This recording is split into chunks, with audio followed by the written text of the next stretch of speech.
Lamentations chapter 4. How the gold has lost its luster. Even the finest gold has become dull. The sacred gemstones lie scattered in the streets.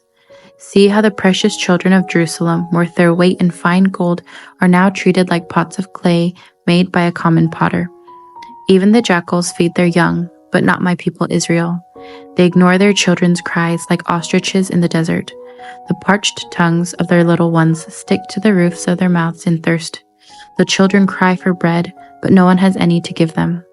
The people who once ate the richest foods now beg in the streets for anything they can get. Those who once wore the finest clothes now search the garbage dumps for food. The guilt of my people is greater than that of Sodom, where utter disaster struck in a moment and no hand offered help.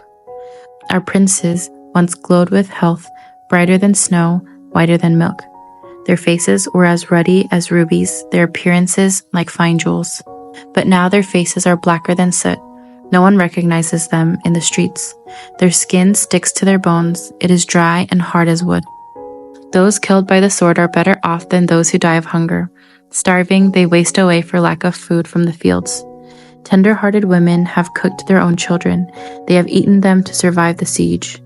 But now the anger of the Lord is satisfied. His fierce anger has been poured out.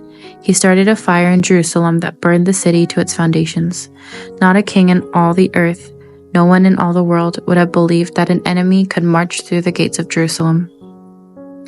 Yet it happened because of the sins of her prophets and the sins of her priests who defiled the city by shedding innocent blood.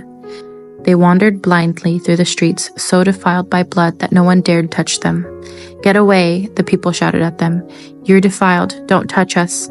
So they fled to distant lands and wandered among foreign nations, but none would let them stay. The Lord himself has scattered them, and he no longer helps them.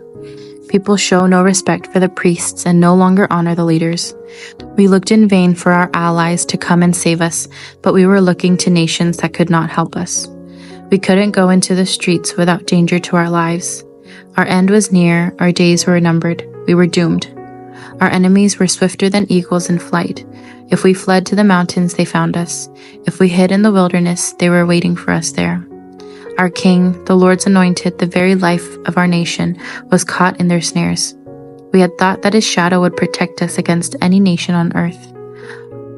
Are you rejoicing in the land of Uz, O people of Edom? But you too must drink from the cup of the Lord's anger. You too will be stripped naked in your drunkenness. O beautiful Jerusalem, your punishment will end. You will soon return from exile. But Edom, your punishment is just beginning. Soon your many sins will be exposed. Amen.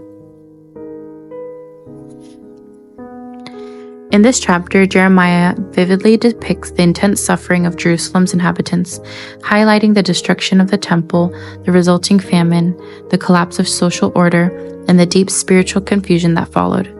In this chapter, Jeremiah identifies the primary cause of Jerusalem's destruction. What is the primary cause of Jerusalem's destruction? The sins of her prophets and the sins of her priests, in verse 13.